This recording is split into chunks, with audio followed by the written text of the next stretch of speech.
téléspectateurs de Via TV, je vous dis bonsoir et merci d'être au rendez-vous pour votre émission Antchepeya.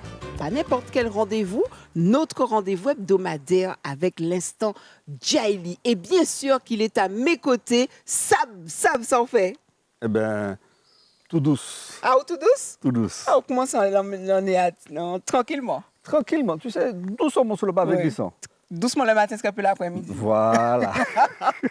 Téléspectateurs, comme vous pouvez le constater, on est en pleine nature. Sab a décidé tout simplement de nous emmener en immersion dans nos forêts en Martinique, n'est-ce pas? Ce lieu sacré, n'est-ce pas? Sab, mais comment déjà on peut définir une forêt, tout simplement? Alors, eh bien, la forêt se définit sur un principe qui est fondamental, qui est l'eau. D'accord. C'est-à-dire qu'on va qualifier une forêt par rapport à la quantité d'eau qui tombe dans un milieu à un moment donné. Donc, on va trouver les forêts inondées. Alors, dans les forêts inondées, nous avons la mangrove et nous avons la forêt lacustre qu'on retrouve du côté de la Trinité. D'accord. Après, nous avons la forêt du littoral. Après, nous avons la forêt sèche. Alors, forêt du littoral, c'est moins de 1 mètre d'eau par an. D'accord. Forêt sèche, on arrive jusqu'à 1,50 m d'eau par an. Après, on est dans la forêt hygrophile, mésophile, forêt moyenne, où là, on est jusqu'à 2,50 m d'eau par an. Après, on continue. On arrive dans la forêt hygrophile à plus de 5-6 mètres d'eau par an. Qu'est-ce que tu appelles hygrophile? La forêt humide. Humide, tout Tu m'excuses, simplement. la forêt Oui, je humide, t'en prie. tout simplement. Et après, on va encore plus haut, montagne Pelée, le haut des Pitons, qui est la forêt altitudinale ou encore la forêt sommitale, avec sa végétation très rabougrie et une quantité d'eau qu'on ne mesure plus. D'accord. Donc, on est au-delà de 6 mètres d'eau par an. Et on est gâté chez nous, Sab, en termes de forêt. Alors, on est gâté parce que nous avons un territoire qui s'étale sur à peu près 113 000 hectares. Donc, les 1120 quelques kilomètres carrés, on va dire 113 000 hectares, pour environ 40 000 hectares de forêt. Ah ouais. Donc, on est à peu près un tiers. D'accord. Un tiers de forêt. Donc, la Martinique est quand même une forêt assez conséquente. Alors, est-ce qu'on peut dire, Sam, qu'on est béni avec autant de forêts? Nous sommes bénis parce qu'on verra plus tard, parce que la forêt va nous aider dans pas mal de choses. Ce qu'il y a, c'est qu'on remarque bien que la forêt en Martinique, elle n'est pas homogène, puisque toute la partie du sud, avec un relief très doux, eh bien, on a bâti dessus, on a construit, donc on a perdu pas mal de forêts.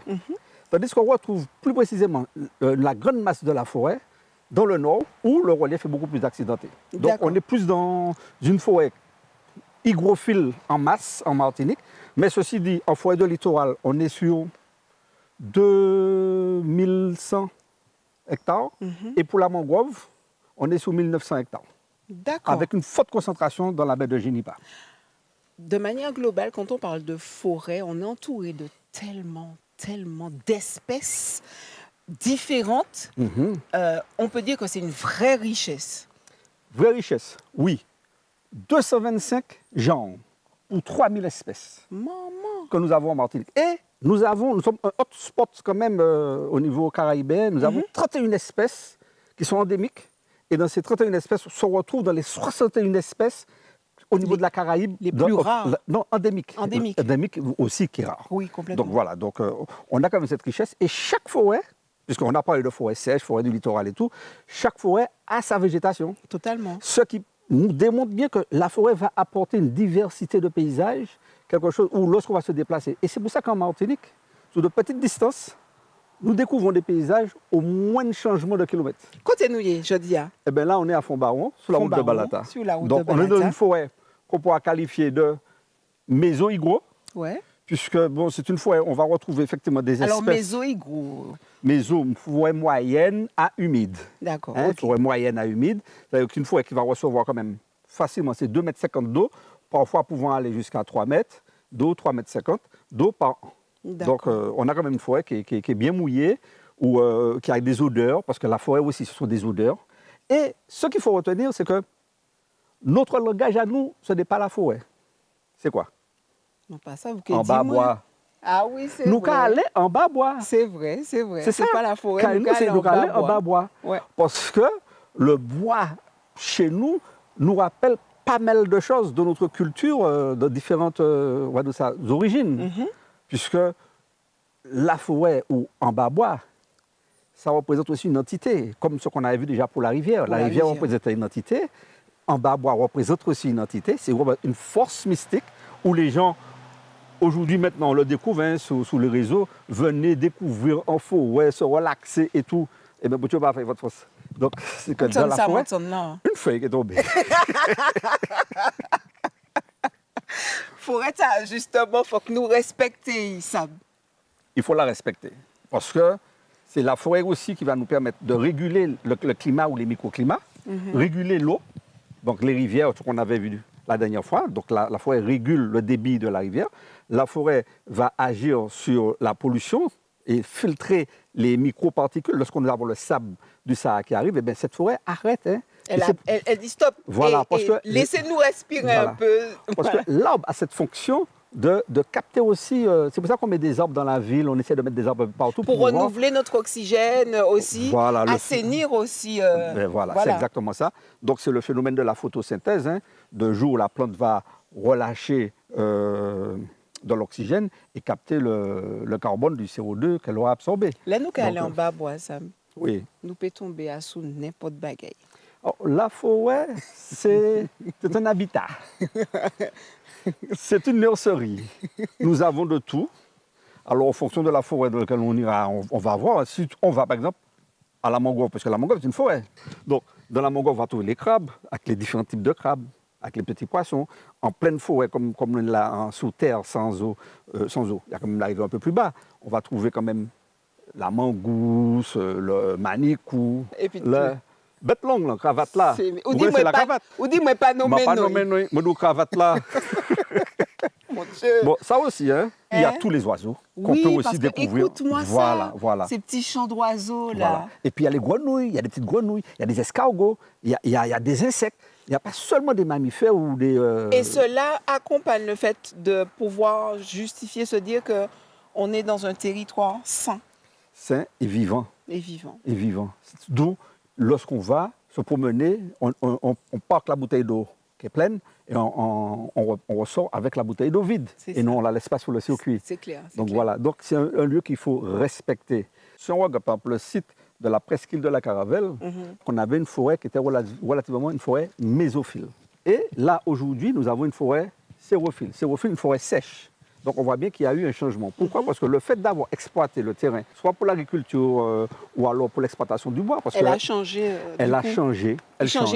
Donc cela prouve bien que le temps que cette forêt-là puisse retrouver ce qu'on appelle le climax, et ça, son état summum, hein, où il va presque plus évoluer, mais il va se maintenir, eh bien, on a encore du temps à voir. Mais pour le moment, sous la Caravelle, nous avons une forêt xérophile avec des espèces typiques de la forêt xérophile. Les agriculteurs défrichaient une partie de la forêt pour pouvoir faire de l'agriculture. On appelle ça le bouilli, ou c'était encore abattu, hein, où, sous cette période-là, on cultivait pendant un certain nombre de temps, et après, on laissait le terrain revenir un peu à sa nature, et on allait un peu plus loin, couper de nouveau. Alors, le bois qui était coupé, ça va à faire du charbon ou encore à faire des poutres pour les maisons. Donc, il y avait vraiment une connexion, rien n'était jeté, tout était utilisé. Quand on parle d'en bas bois, forêt, etc., il y a toujours une plante qui revient, par contre. Elle est toujours là, quelle que soit, la fougère. Alors, c'est vrai, on va retrouver de la fougère généralement plus dans le milieu humide. Ouais.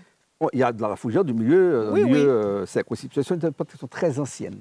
C'est ça. C'est une des premières plantes très anciennes qui ont un système, je ne veux pas dire racinaire, mais qui ont un système de fixation dans le sol qui est vraiment particulier aux autres systèmes racinaires des autres plantes. Et qui vont se répandre. J'écoutais dernièrement les personnes qui parlaient de bain des marées et tout. Ils ont parlé effectivement de la fougère qui est au sol, la fougère qui est au-dessus. Et en fonction de ce qu'on veut, on va utiliser tel type de fougère ou tel autre type. Okay. Parce que la forêt, alors il ne faut pas oublier que la forêt, elle a un nom. Comme j'ai dit, c'était en bas bois, non en bas bois. Oui, on y arrive, au côté mystique. Mais on a vu le lavecaille. Oui. On a bien utilisé feuille-bras. Oui. Donc, si nous disons feuille-bras, c'est que feuille-bras, il y a une importance. Oui. Donc, local est en grand bois. Il y a aussi une importance. Là, on est dans caille, là. il y a aussi une importance. Donc, toute cette importance-là, il faut savoir capter cette énergie. Parce que lorsqu'on regarde bien, la nature, elle a quelle couleur? Elle est verte. Elle est verte. Le vert, c'est une couleur qui est très forte, qui est une couleur c'est la couleur où les bactéries n'aiment pas. Et Inès, le vert. Le vert, c'est la couleur où les bactéries n'aiment pas. Et lorsqu'on regarde même parfois certains hôpitaux en salle opératoire, parfois c'est un petit vert pomme, le vert. Le grand maître là, bon Dieu, ils savent ça, ils font. Et puis le vert, je ne sais pas, donne cet apaisement. Ça apaise. Ouais, voilà. Ça apaise. Et pourtant, on nous dit que nous sommes la planète bleue. On aurait pu aussi penser au vert. Ouais. Le vert, cette couleur qui nous protège. Parce que le vert nous protège. Alors, c'est vrai, vert, ça permet de faire la photosynthèse et tout avec la chlorophylle. Mais cette chlorophylle, justement, n'amène pas que la photosynthèse. Quand on parle de nos forêts, alors est-ce qu'elles sont en danger? Est-ce que du coup, on ne doit rien craindre? Est-ce qu'elles sont suffisamment protégées, Sam? Et du coup, est-ce que par rapport à tout ce changement climatique, est-ce qu'elle n'est pas en train elle-même de, j'ai envie de dire, elle est tout le temps en mutation, mais est-ce qu'elle n'est pas elle-même en train de perdre peut-être des choses, voilà. Le monde évolue. Ouais. Le monde évolue, il y a des espèces qui vont disparaître. Si nous respectons cette nature, nous n'avons pas besoin de loi. Donc, le respect, c'est apprécier la plante dans son milieu, et puis vous repartez chez vous sans rien, avec la tête remplie d'étoiles. Aujourd'hui, il est quand même agréable, téléspectateur, et ça, tu me diras si tu valides ou tu me contredis, mais de s'approprier aussi ces lieux. Je regarde aujourd'hui, on est là, on a la lueur du soleil qui est présente, mais aussi on a cette fraîcheur, cet oxygène sain qu'on respire et tout. On sent que ça traverse nos poumons, on est bien là. Du coup, il est important aussi d'occuper cette forêt pour se régénérer comme elle-même, elle se régénère, c'est ça? Exactement, parce que c'est notre élément. Elle a préexisté, elle était là avant nous. Et il l'a pour raison. Elle est là pour sa raison, elle est là pour nous nourrir, elle est là pour nous soigner. Tant au niveau du corps, puisque c'est dans les forêts qu'aujourd'hui que les grands labos vont chercher les molécules pour soigner, puisque ça arrive au départ dans la plante. Que la plante soit ligneuse, que ce soit arbre dur, bois qui s'élève, ou encore par l'herbe, il y a les éléments nécessaires qu'il faut pour qu'on puisse retrouver un équilibre.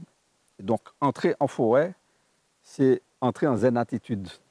Et la forêt doit amener tout être humain qui vient en forêt doit être en zen attitude, en communion avec cette nature. Et dans cette nature, il y a pour tous les esprits. Il y a pour la personne qui est aigrie, il y a pour la personne qui est super joyeuse. Hein? Donc, parce que lorsqu'on regarde la diversité des plantes, chaque plante, elle a sa vibration, elle a sa couleur. Donc, chaque humain va trouver ce qu'il lui faut. Merci Sam pour cet instant Djaïli. On se retrouve la semaine prochaine. Mais tu sais quelque chose, j'ai oublié quelque chose. Adi, pas de chers problème. téléspectateurs, bel bonjour. Ne m'ont pas oublié les autres. ça. Jamais trop tard pour bien faire. Jamais trop tard. Merci Sam, en tout cas, d'être présent à mes côtés tous les mercredis pour ce rendez-vous, cet instant tout simplement Djaïli. Ça se passe sur votre chaîne Via TV. La semaine prochaine, on se retrouve 18h20. Donc c'est mercredi, 18h20, sur votre chaîne Via TV. Ça, en nous. Vous regardez? Oui. Ben, on sort. Est-ce que ça pas bon ça? Aïe, aïe, aïe. C'est ça qui a parlé.